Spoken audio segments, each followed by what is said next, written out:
Don't forget to like the video, share your thoughts in the comments, and subscribe to stay updated with our latest stories. But first, tell me, from which city are you watching us today? I always love knowing where my listeners are tuning in from. It feels like we're sharing this little moment across miles and time zones. It was a mild afternoon, the kind that sits somewhere between the fading warmth of summer and the gentle promise of autumn.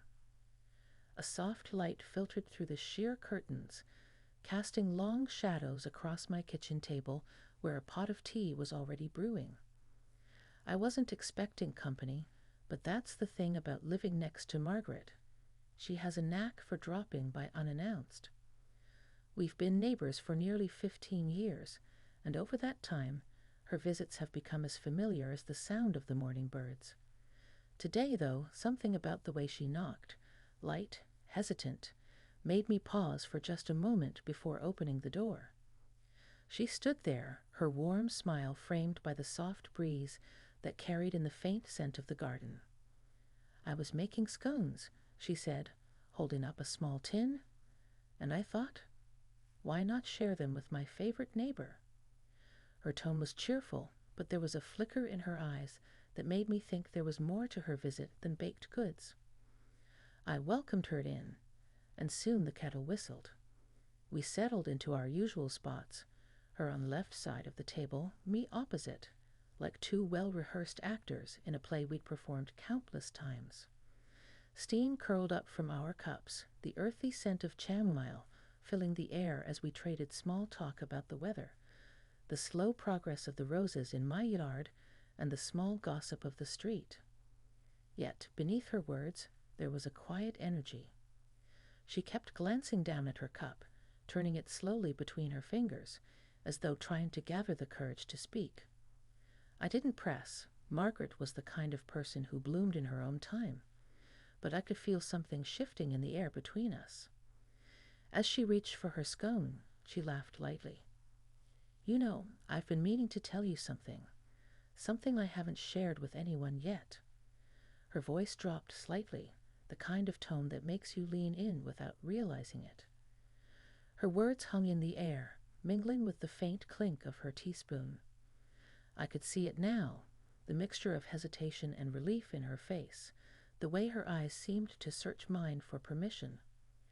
Whatever she was about to say, it wasn't the kind of thing that came out in casual conversation.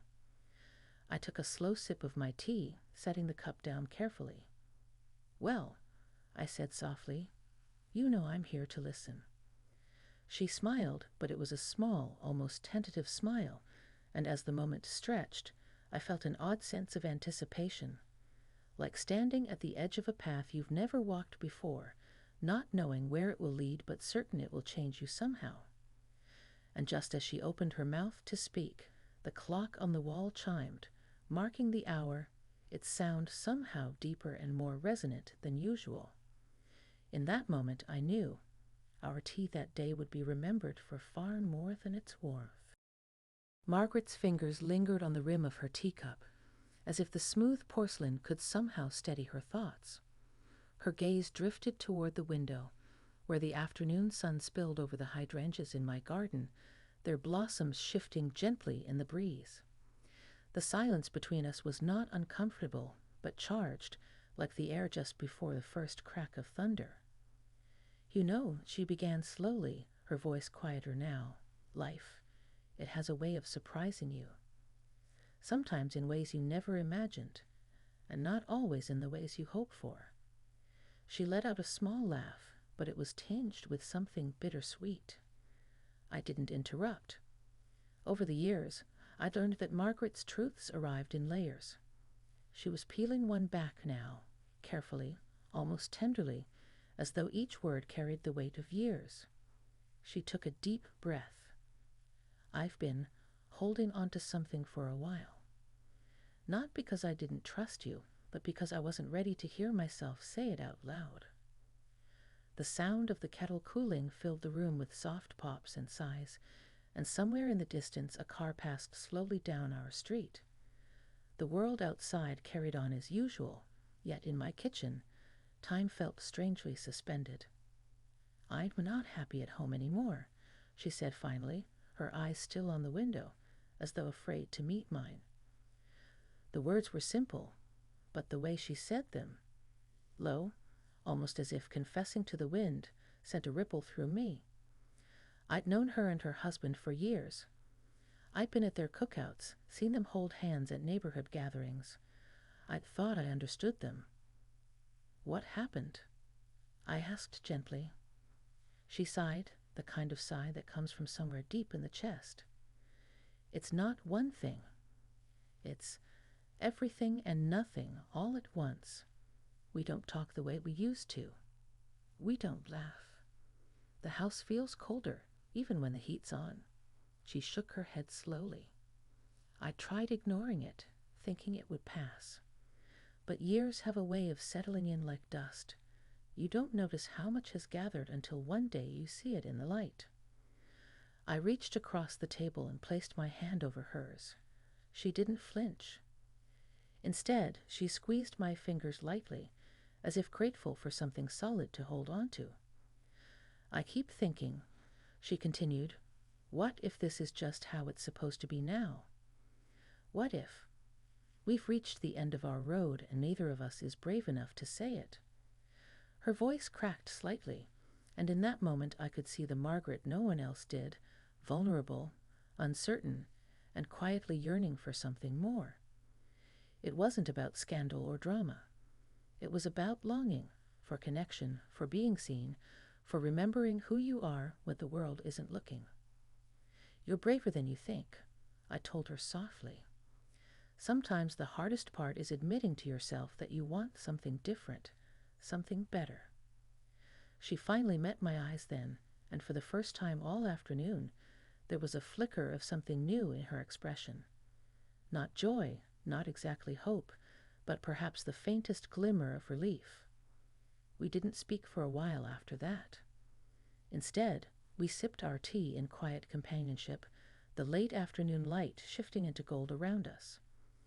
Every now and then, our eyes met, and each time, it felt like we were acknowledging something unspoken but deeply understood. When she stood to leave, the scones mostly untouched, she lingered at the door. Thank you, she said softly, for listening, for not rushing me. I smiled. You can stop by for tea anytime, Margaret. You know that. As she walked back toward her house, her figure framed by the warm glow of the setting sun, I had the distinct feeling that something in her had shifted. And though I didn't yet know where her story would go, I sensed that our conversation that day was just the beginning. The evening after Margaret left, I found myself replaying our conversation in my mind. Her words had settled somewhere deep inside me, stirring up thoughts I hadn't expected. I kept picturing the way she'd stared into her teacup before finally speaking, as though she feared her own reflection in the still water. The next few days passed quietly. I saw her from my kitchen window, moving around her garden, trimming the lavender, and pulling weeds from the narrow strip of soil by her porch. She waved each time, but it was a small, reserved gesture, nothing like her usual cheerful calls across the fence. On the fourth day, she stopped by again, this time in the early evening, when the sky was painted in soft pinks and dusky purples. She carried no scones, no excuse, just herself. I didn't want to be alone tonight, she said simply, stepping into my kitchen. I understood. There was something about the quiet of night that could feel heavier when your thoughts refused to settle. I set out 2 cups, brewed a fresh pot of tea, and we sat again in our familiar spots. The warm lamplight fell gently across her face, softening the tiredness in her eyes. I've been thinking, she began, about what you said, about wanting something better. I don't know what that means for me yet, but I do know I can't keep pretending everything's fine. She told me more this time, about the long silences at dinner, the way her husband's attention seemed fixed on everything but her, and how she tried over the years to rekindle what they once had. She cooked his favorite meals, suggested little trips, even taken up some of his hobbies, hoping it might bridge the gap. But the distance only grew. "It's like talking to someone through a closed door," she said, her voice tinged with quiet frustration. "I can hear him moving on the other side, but he won't open it. And I'm tired of knocking." I let her words settle between us, feeling the weight of them. I could tell she wasn't looking for answers, not yet. What she needed was space to be heard, to have her feelings laid out in the open where they couldn't be brushed aside. "You're allowed to want more," I said finally. "It doesn't make you selfish. It makes you human." She looked at me for a long moment, as though measuring the truth of my words. Then she smiled faintly, a sad but genuine curve of her lips. "Sometimes I think you know me better than I know myself." We talked until the tea turned cold and the night pressed fully against the windows. At one point, I lit a small candle on the table, and the flicker of its flame cast shifting shadows across the walls, making the room feel smaller, more intimate. When she rose to leave, she paused by the door and glanced back at me. "I don't know what's going to happen," she said softly, "but I'm glad I told you." That night, after she left, I stood at the window watching her walk home, her steps unhurried but thoughtful. I had the sense she was carrying something fragile yet necessary, like a seed she wasn't sure how to plant, but one she knew had to be sown if it was ever to grow. As I turned off the light and headed to bed, I couldn't help but feel that my role in her story had only just begun, and deep down I wondered if, in helping her find her way forward, I might discover something about myself I hadn't expected. A week passed before I saw Margaret again, though I thought about her nearly every day. Each time I stepped outside to tend my own garden, I glanced toward her house, half expecting to see her on the porch with that familiar wave. But the curtains stayed drawn more often than not, and the quiet between our homes seemed to grow heavier.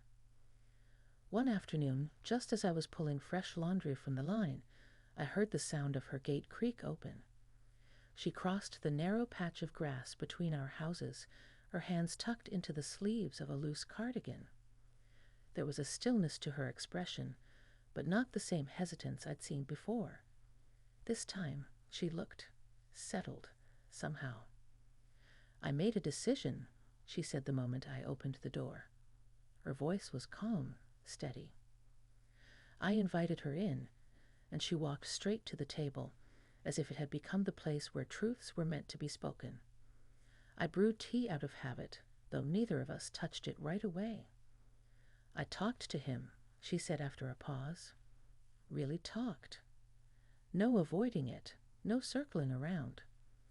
I told him exactly how I've been feeling.